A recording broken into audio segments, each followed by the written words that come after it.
Mga sir, tingnan nyo tong LED lamp na binili ko. Baka magustuhan nyo. Ayun o. Lakas, diba? Meron siyang tatlong ilaw. Ito yung super bright. Ayan. Super bright yan. Nakasilaw. Ayan. Super bright. Ayan, warm. Tingnan nyo, medyo ano siya. Hindi siya masakit sa mata. Warm lang. Tapos, medium warm. Ay, tatlo yan eh. Super bright. Medium bright. Tapos warm pala yung pangatlo. Ayun, medyo may pagka-orange yung kulay niya. Matagal din naman yung battery charging niya. Kaya niya tumagal hanggang 15 hours.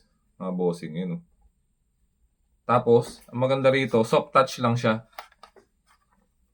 Soft touch lang, yun. Diba? Hindi mo kailangan pindutin na malakas. Kaya hindi basta-basta masisira yung pindutan niya. Ganun lang. Matouch mo lang. Basta matouch mo lang siya. Sensor na siya. Diba? Dito yung charging port niya, Type-C. 15 hours mga bossing.